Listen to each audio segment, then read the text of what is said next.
जय हिंद दोस्तों। राधे राधे। आप सभी को प्यारा सा गुड इवनिंग। तो आप लोग कैसे हैं?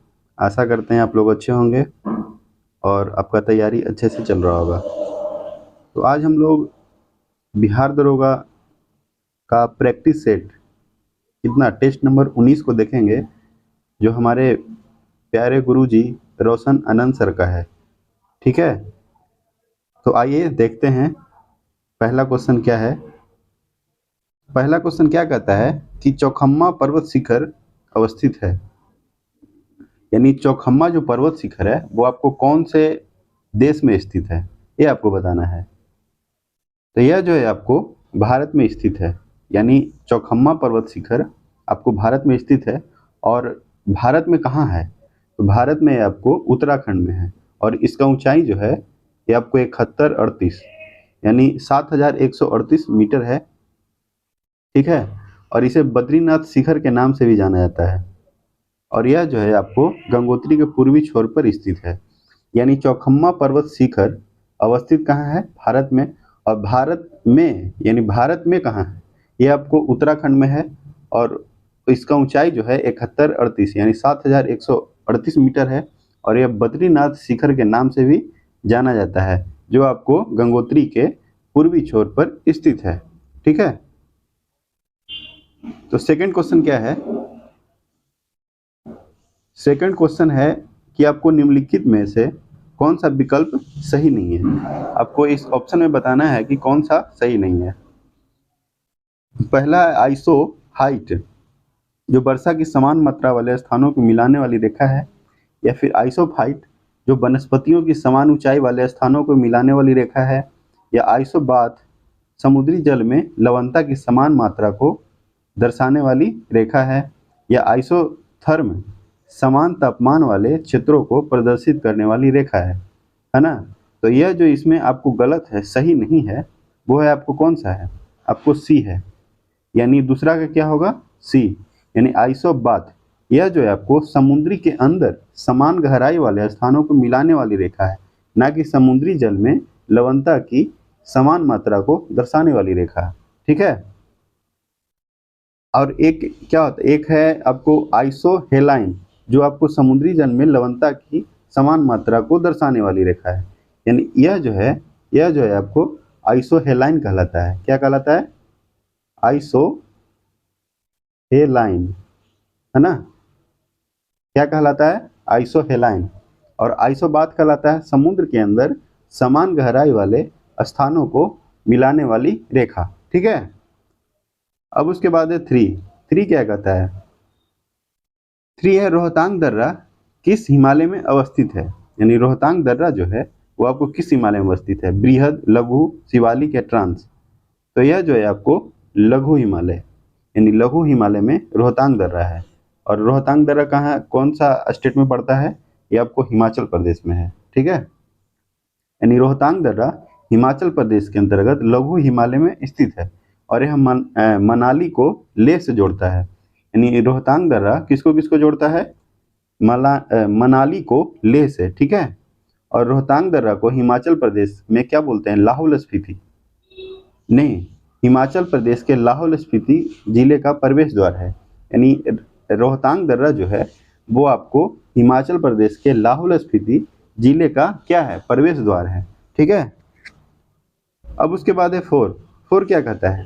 फोर है निम्नलिखित में से किस नदी पर शाहपुर कंडी बांध परियोजना निर्माणाधीन है। यानी किस नदी पर शाहपुर कंडी बांध परियोजना निर्माणाधीन है? ब्रह्मपुत्र, चेनाब, झेलम, रावी। फोर का क्या होगा? फोर का हो जाएगा आपको डी, रावी। यानी रावी नदी पर क्या है? शाहपुर कुंडी बांध परियोजना है। ठीक है, अब उसके बाद है फाइव क्या है? फाइव है लाल पीली मृदा किस स्वभाव की होती है? अम्लीय, क्षारीय, शुष्क, उदासीन। फाइव का क्या होगा? फाइव का हो जाएगा आपको ए, यानी लाल पीली मृदा जो है वो आपको अम्लीय होता है। अब चलते हैं सिक्स है अगस्त या मलाई बायोस्फीयर रिजर्व को किस वर्ष भारत के जैव मंडल आरक्षित क्षेत्र के रूप में शामिल किया गया? 2000 या 2005, 1997 या 2001। तो अगस्त मलाई बायोस्फीयर रिजर्व जो है आपको कब किया गया था? 2001 में। 2001 में इसको जैव मंडल आरक्षित क्षेत्र में शामिल किया गया। यानी इसका आंसर क्या होगा? सिक्स का हो जाएगा आपको डी। और अगस्त मलाई बायोस्फीयर रिजर्व जो है वो आपको, इसका विस्तार केरल एवं तमिलनाडु राज्य में है। कहाँ कहाँ है? केरल, यानी केरल एवं तमिलनाडु, है ना। यानी केरल और तमिलनाडु में इसका क्या है? विस्तार है। तो 6 का क्या होगा? डी हो जाएगा। और इसको 2016 में जो है यूनेस्को की सूची में भी शामिल कर लिया गया था। यानी यूनेस्को की सूची में शामिल कब किया गया था? 2016 में। कौन सा बायोस्फीयर रिजर्व को? अगस्त मलाई, है ना, जो आपको केरल और तमिलनाडु में राज्य में विस्तार है। ठीक है।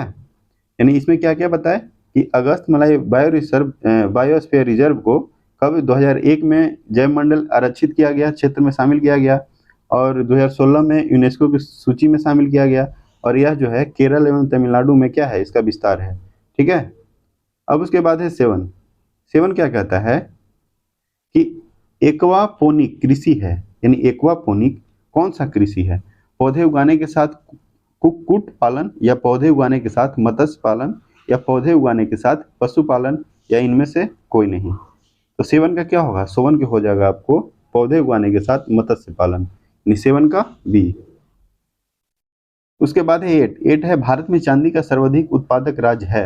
यानी चांदी का सबसे ज्यादा कौन सा उत्पादन करता है? यानी कौन सा राज्य करता है? उड़ीसा, झारखंड, आंध्र प्रदेश, राजस्थान। तो यह जो है आपको चांदी का सबसे ज़्यादा करता है वो है आपको राजस्थान। और झारखंड में क्या है? झारखंड में कोयला का भंडारण है ज़्यादा। और उड़ीसा में क्या है? क्रोमाइट, बॉक्साइड, ये सब का क्या है? मैंने सबसे ज़्यादा उत्पादन और भंडारण है बॉक्साइड और क्रोमाइट। ठीक है। कहाँ है? उड़ीसा में। और चांदी का सर्वाधिक उत्पादक राज्य है आपको राजस्थान। और सोना का सर्वाधिक उत्पादक राज्य वो आपको कर्नाटक पड़ जाएगा। और हीरा का कहाँ है? हीरा का आपको मध्य प्रदेश होगा। ठीक है। अब उसके बाद है 9 क्या कहता है कि कोयला निर्माण के विकास क्रम की प्रथम अवस्था कौन सी है? एंथ्रासाइट, पीट, बिटुमिनस, लिग्नाइट। तो कोयला निर्माण के विकास क्रम की प्रथम अवस्था कौन सा है? तो यह जो है आपको पीट कोयला है। ठीक है, पीट कोयला है। और अगर पूछेगा क्वेश्चन कि सबसे अच्छा, यानी सबसे अच्छा कोयला कौन सा होता है, तो आपको होता है एंथ्रासाइट। यानी एंथ्रासाइट कोयला जो है सबसे अच्छा होता है। ठीक है। अब उसके बाद है 10 कहता है कि राष्ट्रीय जल मार्ग यानी NW संख्या 100 किस नदी पर है? मांडवी नदी, अंबा नदी, तापी या नर्मदा। तो यह जो है आपको तापी नदी पे है। कौन सा नदी है? तापी नदी, है ना। और मांडवी नदी कहाँ है? मांडवी नदी आपको गोवा में। और नर्मदा, तापी, ये सब जो है आपको मध्य प्रदेश में। अब उसके बाद है 11 क्या है? 11 है कि 2011 की जनगणना के अनुसार भारत की दशकीय वृद्धि दर रही, यानी कितना रही? 2011 की जनगणना के अनुसार भारत की दशकीय जनसंख्या वृद्धि जो है कितना रही? वो रही आपको 17.72%, है ना।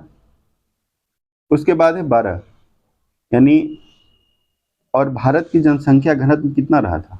जैसे ये तो है आपको भारत की दशकीय जनसंख्या वृद्धि था 17.72%, लेकिन जनसंख्या घनत्व कितना रहा? तो 382 व्यक्ति प्रति वर्ग किलोमीटर। यानी कहने का मतलब कि 1 किलोमीटर में आपको 382 व्यक्ति रहते थे। ठीक है। उसके बाद है 12 क्या है कि भारत की प्रथम भूकंपीय चेतावनी प्रणाली की स्थापना कहाँ की गई? यानी भारत के प्रथम भूकंपीय चेतावनी प्रणाली की स्थापना कहाँ की गई? हिमाचल प्रदेश, अरुणाचल प्रदेश, उत्तराखंड या पंजाब। तो 12 का क्या होगा? 12 का हो जाएगा सी, उत्तराखंड। ठीक है। और यानी क्या है? प्रथम भूकंपीय चेतावनी आपको उत्तराखंड में, है ना। और यह जो है आपको जुलाई 2015 में की गई थी। यानी भूकंपीय चेतावनी प्रणाली की स्थापना आपको उत्तराखंड में की गई, और यह जो है 2015 में किया गया था, जुलाई 2015। अब उसके बाद है 13 क्या कहता है कि लाहौली जनजाति का निवास स्थल कौन सा राज्य है? यानी लाहौली जनजाति का निवास स्थल कौन सा है? उत्तराखंड, छत्तीसगढ़, पश्चिम बंगाल, हिमाचल प्रदेश। 13 का होगा डी हो जाएगा। 14 है पखाल वन्य जीव अभयारण्य किस राज्य में है? अरुणाचल प्रदेश, छत्तीसगढ़, तेलंगाना, आंध्र प्रदेश। तो यह जो है आपको तेलंगाना में है। ठीक है। और लाहो लोक नृत्य का संबंध किस राज्य से है? मेघालय, असम, मणिपुर, मिजोरम। तो लाहो लोक नृत्य का संबंध जो है वो आपको मेघालय। ठीक है। अब उसके बाद है 16। 16 क्या कहता है कि ताम्रपाषाण कालीन संस्कृति के विलुप्त होने का प्रमुख कारण था, क्या था? बाढ़, सूखा, जलवायु परिवर्तन या इनमें से कोई नहीं। तो ताम्रपाषाण कालीन संस्कृति के विलुप्त होने का कारण था सूखा। क्या था? सूखा। ठीक है।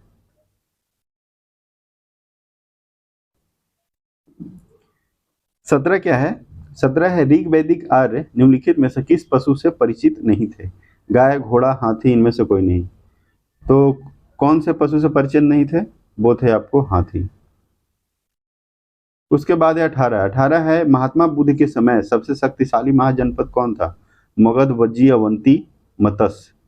तो 18 का क्या होगा? वज्जी। यानी सब महात्मा बुद्ध के समय सबसे शक्तिशाली जो है महाजनपद कौन था? तो वज्जी।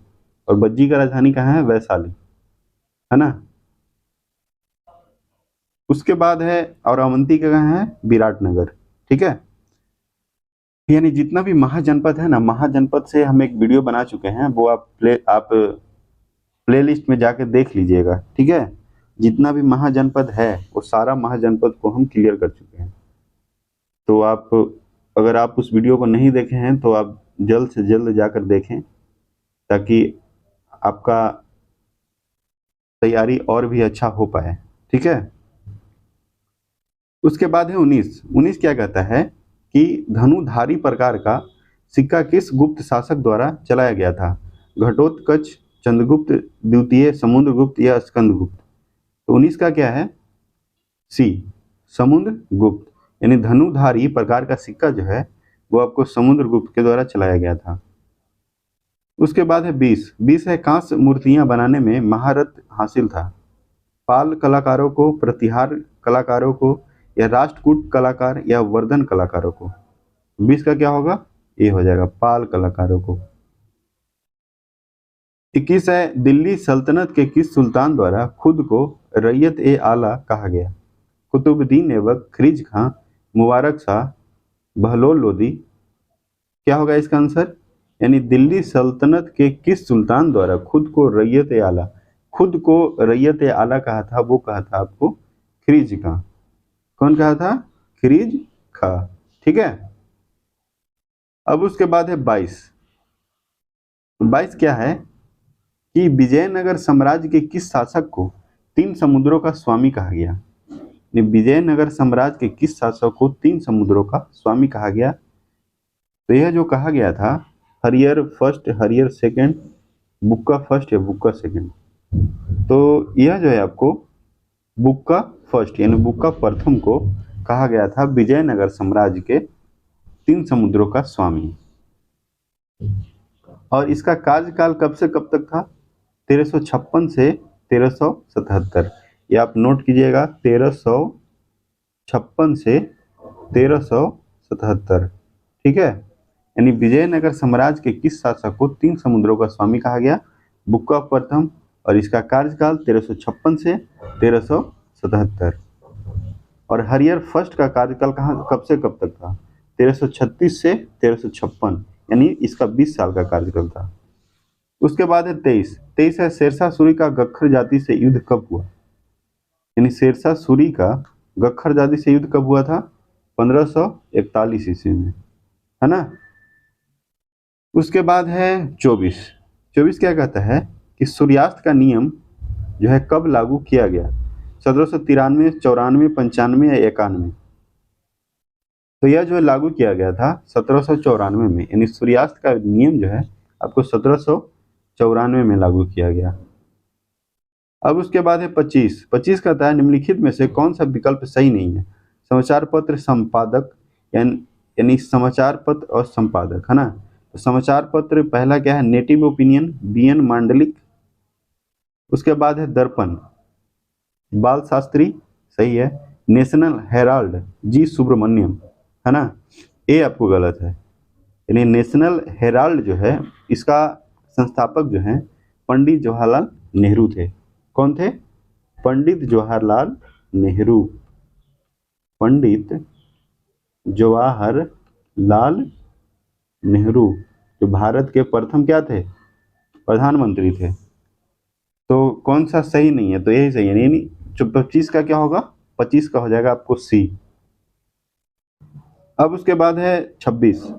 26 क्या कहता है कि कांग्रेस के किस अधिवेशन में राष्ट्रीय नियोजन समिति का गठन किया गया? 1936 लखनऊ, 1937 फैजपुर, 1938 हरिपुरा, 1939 त्रिपुरी। तो 26 का क्या होगा? 26 का हो जाएगा आपको सी, 1938 हरिपुरा। 27 है आर्य समाज की स्थापना किस स्थान पर की गई थी? लाहौर, बम्बई, कानपुर, इलाहाबाद। तो इसका क्या होगा? बम्बई। यानी आर्य समाज की स्थापना जो है कहाँ किया गया था? बम्बई में किया गया था। और इसका स्थापना कौन किए थे? दयानंद सरस्वती। कब किए थे? 1875 में, 1875। ठीक है। और स्वामी दयानंद सरस्वती का मूल नाम क्या था? मूल शंकर। यानी मूल नाम मूल शंकर। यानी आर्य समाज का जो स्थापना किए थे स्वामी दयानंद सरस्वती, उनका मूल नाम था मूल शंकर। अब उसके बाद है 28। 28 क्या है कि भारतीय व्यय की जांच के लिए, यानी भारतीय व्यय मैंने खर्च, व्यय की जांच के लिए वेलवी आयोग का गठन किस वायसराय के समय हुई थी? Lord Curzon, Lord Northbrook brook, या लॉर्ड एलिगन सेकंड, या लॉर्ड एलिगन फर्स्ट। तो 28 का क्या होगा? 28 का हो जाएगा सी, लॉर्ड एलिगन सेकंड। अब उसके बाद है 29। 29 क्या है कि सुभाष चंद्र बोस द्वारा सर्वप्रथम भारत की अस्थायी सरकार का गठन कब किया गया? यानी सुभाष चंद्र बोस द्वारा स्वतंत्र भारत की अस्थायी सरकार का गठन कहाँ किया गया? जर्मनी, जापान, क्या है, मलाया, फिर उसके बाद है सिंगापुर। मलाया नहीं होगा, मलेशिया। तो इसका आंसर क्या होगा? सुभाष चंद्र बोस द्वारा स्वतंत्र भारत की अस्थायी सरकार का गठन सिंगापुर किया गया। कहाँ किया गया? सिंगापुर। उसके बाद है 30। 30 क्या कहता है कि निम्नलिखित में से किसके द्वारा भारत सेवक मंडल की स्थापना की गई? Anand Mohan Bose, B R Ambedkar, M G Ranade, या जी के गोखले। तो इसका आंसर क्या होगा? इसका आंसर हो जाएगा आपको जी के गोखले। यानी भारत सेवक मंडल की स्थापना जी के गोखले के द्वारा किया गया था। कब किया गया था? 1905 में। जी के गोखले मतलब क्या होता है? गोपाल कृष्ण गोखले। जी के गोखले, गोपाल कृष्ण गोखले, जो भारत सेवक मंडल की स्थापना किया गया था। कब किया गया था? 1905 में। ठीक है। 31 है हाल ही में अस्कोट वन्यजीव अभयारण्य इको सेंसिटिव जोन घोषित हुआ। यह किस राज्य में है? तमिलनाडु, उत्तराखंड, हिमाचल प्रदेश, मध्य प्रदेश। तो यह जो है आपको अस्कोट वन्यजीव अभयारण्य इको सेंसिटिव जोन जो है आपको उत्तराखंड में। उसके बाद है 32। 32 क्या है कि हाल ही के दिनों में कौन सा अंतरिक्ष एजेंसी पृथ्वी अवलोकन उपग्रह EOS-4 का प्रक्षेपण किया? NASA, SpaceX, ISRO, JAXA. तो 32 का क्या होगा? 32 का हो जाएगा आपको इसरो। ठीक है। अब उसके बाद है 33। 33 क्या कहता है कि हाल ही में किस देश में दुनिया का सबसे लंबा सस्पेंशन ब्रिज खुला है? वियतनाम, चेक गणराज्य, भारत, चीन। किस देश में खुला है? ये आपको खुला है चेक गणराज्य। यानी किस देश में दुनिया का सबसे लंबा सस्पेंशन ब्रिज चेक गणराज्य में खुला है। अब उसके बाद है 34 है कौन सा देश भारत के लिए उर्वरकों का सबसे बड़ा आपूर्तिकर्ता बन गया है? अमेरिका, ब्रिटेन, ऑस्ट्रेलिया, रूस। 34 का क्या होगा? 34 का हो जाएगा डी, रूस। यानी भारत के लिए उर्वरक का सबसे बड़ा आपूर्तिकर्ता, यानी सबसे ज्यादा जो है वो एक्सपोर्ट एक्सपोर्ट नहीं, इंपोर्ट इंपोर्ट कहाँ से कराता है उर्वरक? इंडिया रूस से। उसके बाद है 35। 35 क्या है कि हाल ही में भारत के द्वारा प्रलय मिसाइल का क्या परीक्षण किस राज्य की तट से किया गया? इसका ऑप्शन क्या है?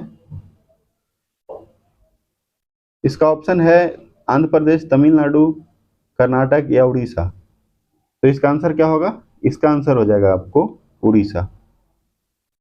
उसके बाद है 36। तो 36 क्या कहता है कि निम्नलिखित में से किसे नोबेल पुरस्कार 2022 में रसायन क्षेत्र में नहीं मिला है? फिलिप डायबिग, कैरोलिन बर्टोजी या मोर्टेन मेल्डल या बैरी शार्पलेस। 36 का क्या होगा? 36 का हो जाएगा आपको ए, यानी फिलिप डायबिग को नोबेल पुरस्कार में रसायन मैंने नोबेल पुरस्कार जो है आपको रसायन क्षेत्र में नहीं मिला है। बाकी ये तीनों को मिला है, कैरोल बर्टोजी, मोर्टन मेल्डल, बैरी शार्पलेस को मिला है। ठीक है। 37 है कि यूनेस्को शांति पुरस्कार 2022 किसे प्रदान किया गया? डेनिस पार्नेल सुलिवन या सेहान करुणा तालिका या एंजेला मार्केल या एवी विजर्डसन, है ना। यूनेस्को शांति पुरस्कार, तो यूनेस्को शांति पुरस्कार जो है वो आपको एंजेला मार्केल, किसको प्राप्त किया गया है? एंजेला मार्केल को। ठीक है। और डेनिस पार्नेल सुलिवन जो है ये हमको एबिल पुरस्कार दिया गया था। कौन पुरस्कार? एबिल पुरस्कार। और जो सोहान करुणा तालिका जो है इनको मिला है बुकर पुरस्कार। क्या मिला है? बुकर पुरस्कार। और एबी विजर्डसन को 2021 में मिला था एबेल पुरस्कार। ठीक है। यानी यूनेस्को शांति पुरस्कार 2022 मिला है एंजेला मर्केल, और डेनिस पार्नेल को मिला है एबेल पुरस्कार 2022 का, और सेहान करुणा तालिका को बुकर पुरस्कार मिला है 2022 का, और एबी विजर्डसन को मिला है क्या? एबेल पुरस्कार ही मिला है, लेकिन 2021 में मिला था। और यह जो है एबी विजर्डसन आपको अमेरिका के हैं। ठीक है। उसके बाद है 38 है कि निम्नलिखित में से कौन सा विकल्प सही नहीं है? जनजातीय गौरव दिवस 14 नवंबर, विश्व बाल दिवस 20 नवंबर, या शहादत दिवस 24 नवंबर, या राष्ट्रीय विधि दिवस 26 नवंबर। तो 38 का क्या होगा? 38 का हो जाएगा ए, जनजातीय गौरव दिवस 14 नवंबर, जो गलत है। बाकी विश्व बाल दिवस 20 नवंबर को है, शहादत दिवस 24 नवंबर, राष्ट्रीय विधि दिवस 26 नवंबर। ठीक है। यानी जनजातीय गौरव दिवस आपको जो है 15 नवंबर को मनाया जाता है, जो बिरसा मुंडा का जन्म दिवस है। क्या है? बिरसा मुंडा जी का जन्म दिवस है। उन्हीं के जन्म दिवस पर जनजातीय गौरव दिवस मनाया जाता है। यानी जनजातीय गौरव दिवस कब? 15 नवंबर। ठीक है। 39 है फियरलेस गवर्नेंस नामक पुस्तक के लेखक कौन है? रस्किन बॉन्ड, आकाश कंसल, किरण बेदी, राजीव भाटिया। तो इसका आंसर क्या होगा? किरण बेदी। उसके बाद है 40 है एशिया का सबसे बड़ा एयर शो एरो इंडिया 2023 का आयोजन कहाँ हुआ? भारत, फिजी, मिस्र, यूएई। तो एशिया का सबसे बड़ा एयर शो एयर इंडिया 2023 का आयोजन जो है वो आपको भारत में हुआ है। ठीक है। भारत में हुआ है। भारत में कहाँ हुआ है? भारत में आपको कर्नाटक, है ना, कर्नाटक के बेंगलुरु में हुआ है। ठीक है। यानी arrow India air show arrow India 2023 जो है एशिया का सबसे बड़ा आयोजन भारत में हुआ, और भारत के बेंगलुरु में हुआ, यानी कर्नाटका में। फिर उसके बाद है, यानी इसका आंसर क्या होगा? ए हो जाएगा। 41 है भारत सरकार द्वारा एड्स को खत्म करने का लक्ष्य रखा गया है 2047, 2070, 2025 या 2030। तो इसका आंसर हो जाएगा 2030। और एड्स दिवस जो है आपको 1 दिसंबर को मनाया जाता है। कौन दिसंबर? 1 दिसंबर। ठीक है। उसके बाद है और है जैसे नेट जीरो कार्बन का लक्ष्य 2070 में रखा गया, और भारत को ऊर्जा स्वतंत्र देश बनाने का लक्ष्य 2047 में, और पेट्रोल में एथेनॉल को 20%, यानी पेट्रोल में एथेनॉल को 20% मिलाने का लक्ष्य ये आपको 2030 में रखा गया है। ठीक है। 42 है भारत भाग्य विधाता महोत्सव 2022 कहाँ मनाया गया? मुंबई, दिल्ली, भुवनेश्वर, पुदुचेरी। तो यह जो है आपको दिल्ली में मनाया गया, यानी भारत भाग्य विधाता महोत्सव कहाँ मनाया गया? दिल्ली। ठीक है। उसके बाद है 43। 43 क्या कहता है कि हाल ही में जनवरी 2023 में किस राज्य में सबसे अधिक बेरोजगारी दर दर्ज की गई? यानी सबसे अधिक बेरोजगारी कहाँ है, ये आपको कौन से राज्य में दर्ज किया गया 2023 में? ठीक है। बिहार, राजस्थान, हरियाणा, उत्तर प्रदेश। तो यह जो है आपको हरियाणा में दर्ज किया गया है। 44 है हाल ही में केंद्रीय मंत्री अमित शाह द्वारा 120 फीट ऊंची पोलो प्रतिमा का उद्घाटन कहाँ किया गया? मणिपुर, असम, जम्मू कश्मीर, गोवा। तो 44 का क्या होगा? ए मणिपुर। 45 है आर्थिक स्वतंत्रता सूचकांक 2022 में प्रथम स्थान सिंगापुर को मिला है, इसमें भारत का स्थान क्या है? 135, 132, 131, 130। यानी आर्थिक स्वतंत्रता सूचकांक 2022 में प्रथम स्थान सिंगापुर को, तो भारत का स्थान क्या होगा? भारत का स्थान जो है वो आपको 131। और हैप्पीनेस इंडेक्स में भारत का स्थान कितना है? यानी खुशहाली रिपोर्ट, यानी खुश, यानी सबसे ज़्यादा, जैसे रिपोर्ट सब खुश जो है, भारत में सबसे ज़्यादा खुश जो है, खुशी में रैंक कितना है भारत का? 136। और पहला कौन है? पहला है फिनलैंड। यानी भारत में लोग खुश कम हैं, दुखी ज़्यादा हैं, क्योंकि भारत का रैंक बहुत ज़्यादा खराब है। 136 रैंक बहुत ज़्यादा नीचे है। तो भारत को दुखी ना रहने के बजाय खुशी रहने का ज़रूरत है। चाहे कोई भी परिस्थिति हो, आदमी को खुश रहना चाहिए, चाहे कितना भी संकट आ जाए। ठीक है। उसके बाद है 46। 46 है रंगास्वामी कप का संबंध किस खेल से है? Kabaddi, hockey, tennis, cricket. तो 46 का क्या होगा? 46 का हो जाएगा आपको बी, यानी रंगास्वामी कप का संबंध हॉकी से है। 47 है कि प्रथम भारतीय जिन्हें रेमन मैग्सेसे अवार्ड दिया गया? रविन्द्रनाथ टैगोर, चक्रवर्ती राजगोपालचारी, राजगोलाचारी नहीं है, राजगोपालचारी, सीवी रमन, आचार्य विनोबा भावे। तो इसका आंसर क्या होगा? आचार्य विनोबा भावे। यानी प्रथम भारतीय जिन्हें रेमन मैग्सेसे अवार्ड मिला, आचार्य विनोबा भावे। 48 है जीएनपी से एनएनपी निकालने के लिए निम्न में से किसको घटाया जाता है? मूल्यह्रास, ब्याज, अप्रत्यक्ष कर या इमदाद। तो यह जो घटाया जाता है वो है मूल्यह्रास। यानी जीडीपी से एनएनपी निकालने के लिए आपको घटाया जाता है क्या? यानी जीएनपी में मूल्यह्रास घटाएंगे तो आपको एनएनपी प्राप्त होगा। और जीडीपी प्लस विदेशों से प्राप्त शुद्ध साधन आय निकालेंगे तो आपको जीएनपी प्राप्त होगा। क्या प्राप्त होगा? जीएनपी। ठीक है। उसके बाद है 49। 49 क्या कहता है कि काली मृदा की सबसे मान्य परिभाषा है, यह गैर कानूनी आय है। ठीक है। और यह बिना बताई गई एवं छिपाई गई आय है, या यह ऐसी आय है जिसका औचित्य नहीं है, या यह वह आय है जिस पर कर अपवंचन नहीं हुआ है। तो इसका आंसर क्या होगा? डी, यानी यह वह आय है जिस पर अपवंचन नहीं हुआ है। अब उसके बाद है 50। तो 50 क्या कहता है? 50 है आपको कि भारत में शून्य आधारित बजट प्रणाली कब अस्तित्व में आया? चौथी पंचवर्षीय योजना, छठी पंचवर्षीय योजना, सातवीं पंचवर्षीय योजना, नौवीं पंचवर्षीय योजना। 50 का क्या है? 50 का हो जाएगा आपको सी, सातवीं पंचवर्षीय योजना। यानी शून्य आधारित बजट प्रणाली अस्तित्व में आया कब? सातवीं पंचवर्षीय योजना। और सातवीं पंचवर्षीय योजना जो है कब आया था? 1985 से 1990। ठीक है। अब पहला था कब? 1951 से 56, फिर 56 से 61, फिर 61 से 66, है ना। यानी पहला पंचवर्षीय योजना 51 से 56, उसके बाद 56 से 61, फिर 61 से 66, और फिर उसके बाद 66 से 69 जो है 3 साल गैप रहा, और 80 से 82 2 साल गैप रहा। उसके बाद 12वीं पंचवर्षीय योजना तक इसी तरह 5-5 साल चलता गया। ठीक है। सातवीं पंचवर्षीय योजना 1985 से 1990 तक रहा। ठीक है, उसके बाद है एकावन।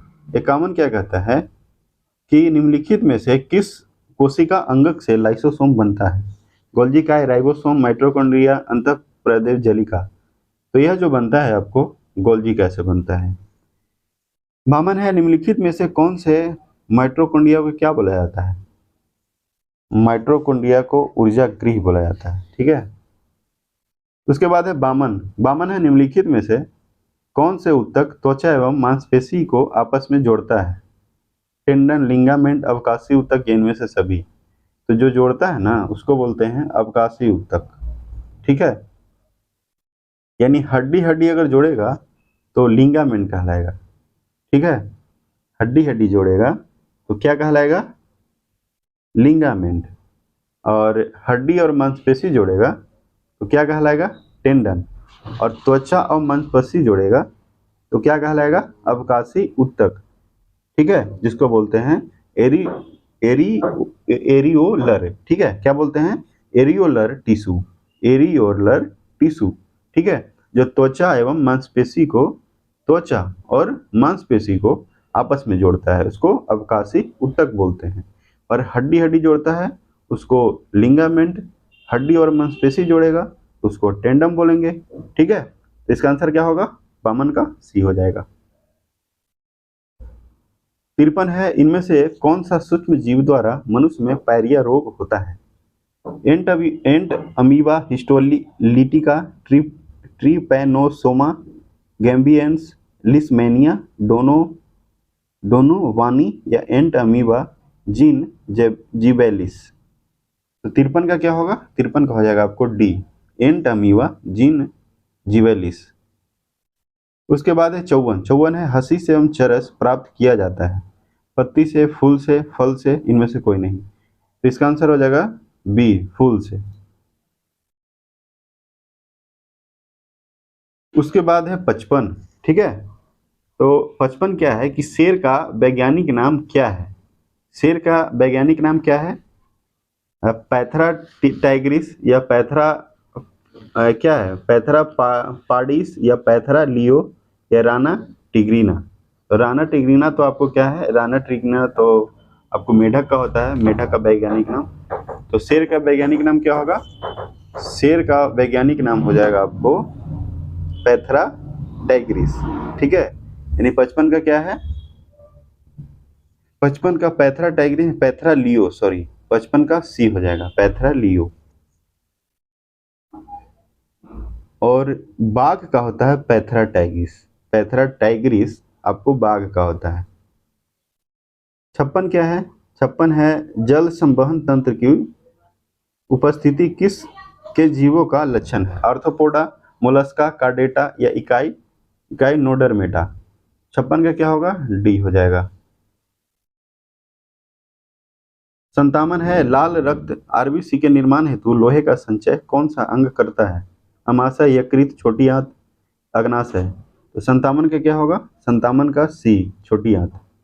लाल रक्त कण के निर्माण हेतु लोहे का संचय छोटी आंत करता है। 58 है, निम्नलिखित में से किस विटामिन का संश्लेषण मानव शरीर में होता है? तो 58 का ए, यानी किस विटामिन का संश्लेषण मानव शरीर में होता है? तो विटामिन ए में होता है।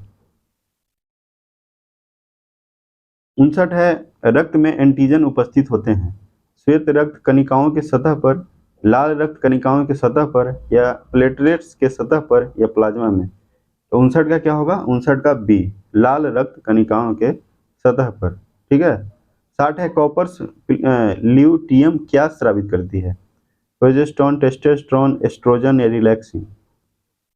तो प्रोजेस्टेरोन, एस्ट्रोजन और रिलैक्सिन जो है ये आपको हार्मोन जो है आपको महिला में होता है, और टेस्टोस्टेरोन हार्मोन जो है वो आपको पुरुष में होता है, यानी मेल में होता है।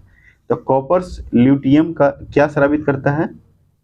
तो यह जो स्रावित करता है वो आपका है प्रोजेस्टेरोन। ठीक है, प्रोजेस्टेरोन हार्मोन का स्राव जो है आपको अंडाशय के कॉपर्स ल्यूटियम कोशिका द्वारा होता है,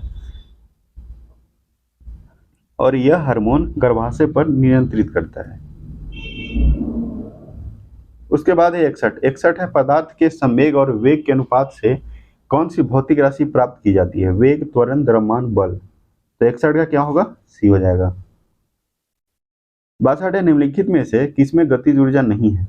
चली हुई गोली, बहता हुआ पानी, चलता हुआ हथौड़ा, खींचा हुआ धनुष। 62 का क्या होगा? डी। गतिज ऊर्जा नहीं है, वो आपको खींचा हुआ हथौड़ा। उसके बाद है 63।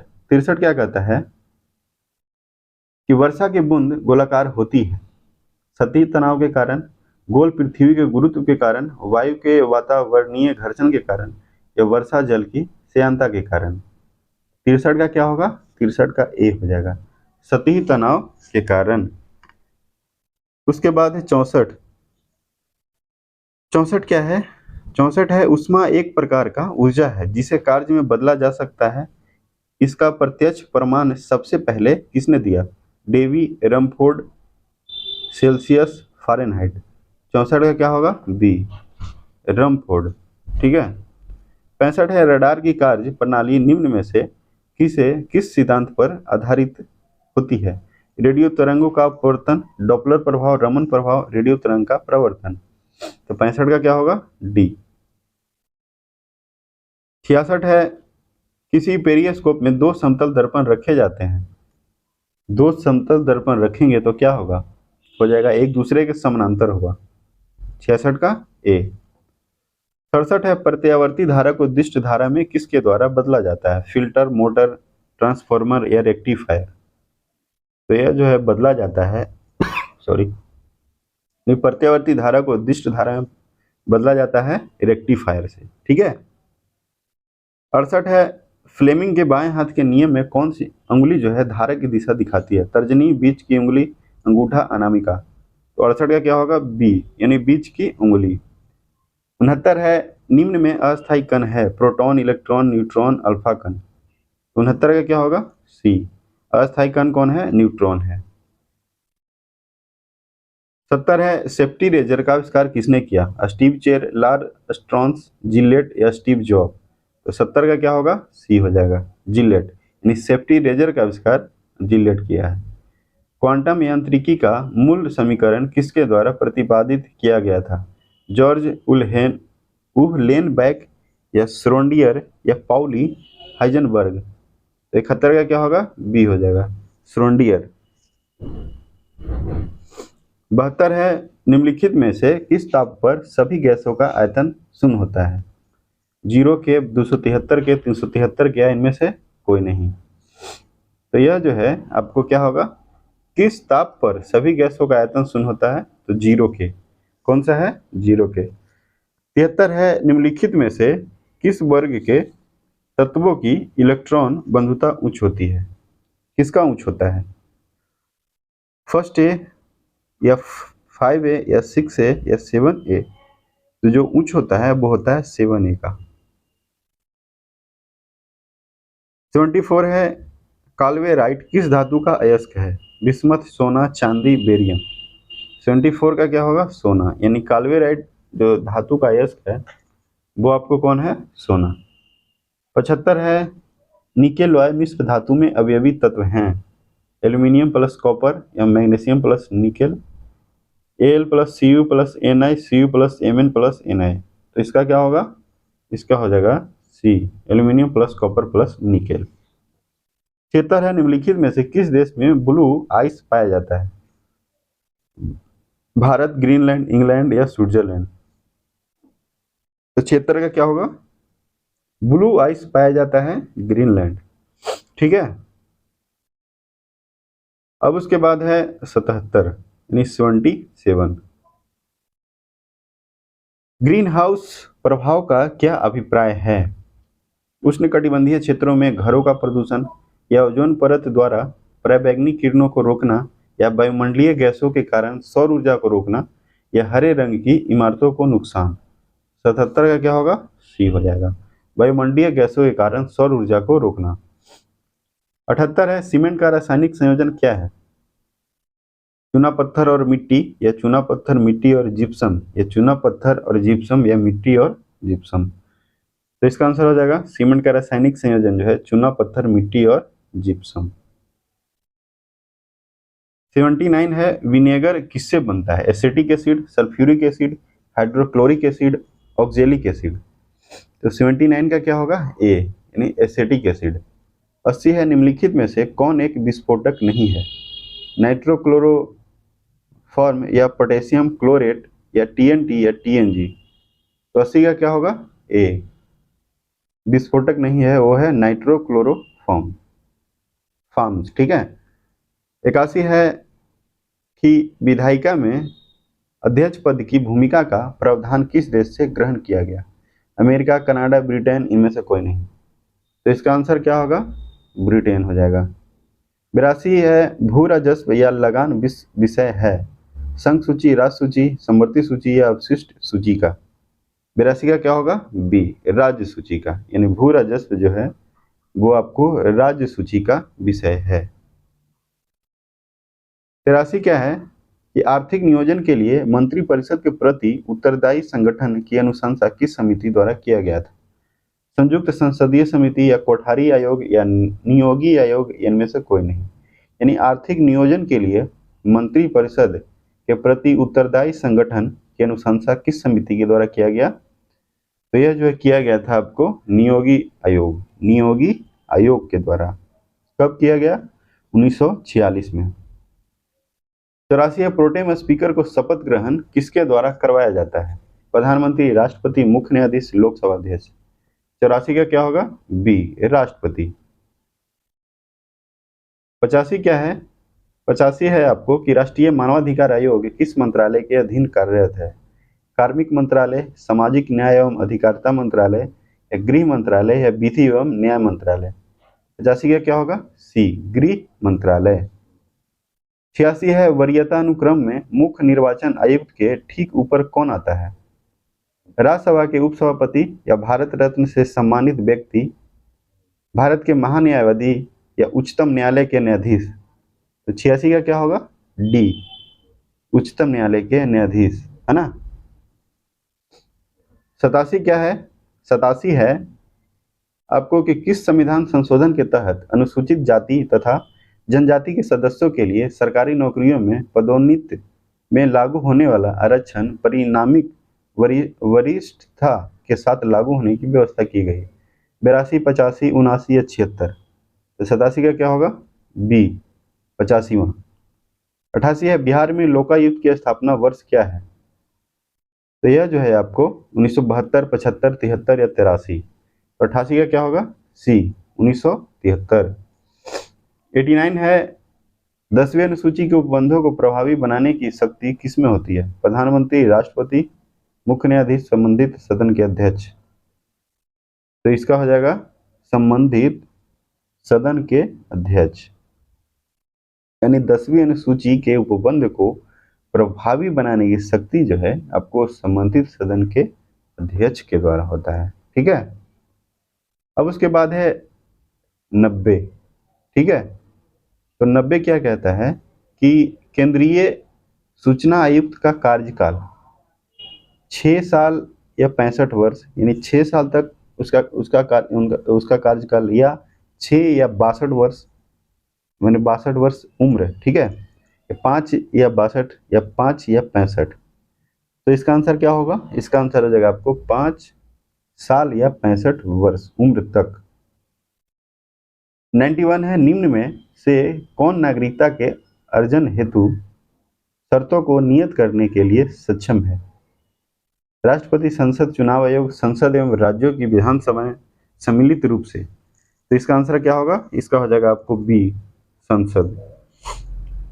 92 है कि जब न्यायालय को लगता है कि कोई व्यक्ति ऐसे पद पर नियुक्त हो गया है जिस पर उसका कोई कानून हक नहीं है, ऐसी स्थिति में न्यायालय द्वारा कौन से रिट जारी किया जाता है? परमादेश, उत्प्रेषण, प्रतिषेध, अधिकार परीक्षा। तो इसका आंसर क्या होगा? अधिकार परीक्षा। यानी 92 का क्या होगा? अधिकार परीक्षा। और इसमें परमादेश दिया। परमादेश क्या होता है? परमादेश होता है कि यह आदेश तब जारी किया जाता है जब न्यायालय को लगता है कि कोई सार्वजनिक पदाधिकारी अपने कानून और संवैधानिक दायित्व का पालन नहीं कर रहा है। यानी परमादेश कब लागू होता है? कि जब न्यायालय को लगता है, यानी जब न्यायालय को लगता है कि कोई सार्वजनिक पदाधिकारी अपने कानून और संवैधानिक दायित्व का पालन नहीं कर रहा है, ठीक है, जिससे लोगों का मौलिक अधिकार प्रभावित हो रहा है, तब परमादेश लागू होता है। और प्रतिषेध कब होता है? जब कोई निचली अदालत अपने अधिकार क्षेत्र का अतिक्रमण करके किसी मुकदमे की सुनवाई करती है, तो ऊपर की अदालत उसे रोकने के लिए प्रतिषेध आदेश जारी करता है, ठीक है। तो इसका आंसर क्या होगा? 92 का आंसर हो जाएगा आपको डी हो जाएगा, ठीक है। अब उसके बाद चलते हैं 93। तो 93 क्या कहता है कि अनुच्छेद 111 राष्ट्रपति को शक्ति प्रदान करता है, सलाहकारी, अध्यादेश, निषेधात्मक या कार्यपालिका शक्ति का विस्तार। तो यह जो है आपको क्या होगा?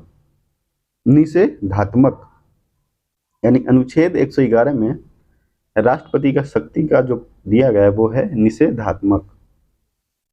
94 है केंद्रीय कैबिनेट सचिवालय किसके अधीन होता है? लोकसभा अध्यक्ष है, राष्ट्रपति, प्रधानमंत्री, पीठासीन पदाधिकारी। तो 94 का क्या होगा?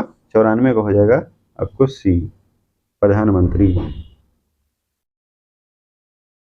95 भारतीय संविधान में न्यायिक पुनरावलोकन का आधार है वैधिक प्रक्रिया, विधि द्वारा स्थापित प्रक्रिया या विधि का शासन या दृष्टांत और अभिसमय।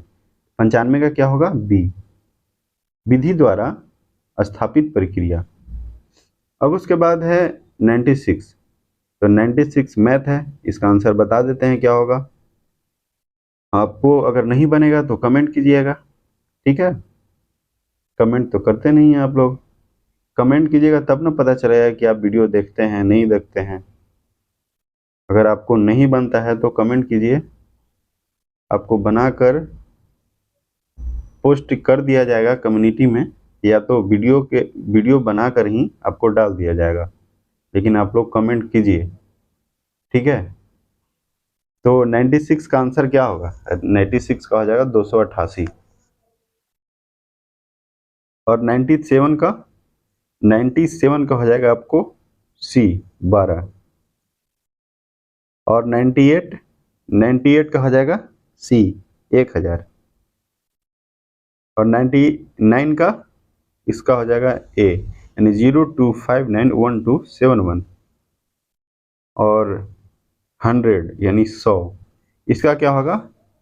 इसका हो जाएगा आपको जीजा, यानी 100 का डी। तो आज के लिए इतना ही। और जो भी चैनल पे नए हैं वो चैनल को सब्सक्राइब कर लें, क्योंकि सब्सक्राइब करने में पैसा लगता नहीं है आपको। आपके लिए इतना मेहनत किया जा रहा है तो आप सब्सक्राइब और लाइक करें, ताकि हम भी मोटिवेट हों और आपके लिए और बेहतर से बेहतर कर पाएँ, ठीक है। तो जो भी चैनल पे नए हैं या इस वीडियो को पहली बार देख रहे हैं या इस चैनल पे पहली बार विजिट किए हैं, तो आप चैनल को सब्सक्राइब कर लें, ठीक है। जय हिंद, जय भारत, जय बिहार। धन्यवाद।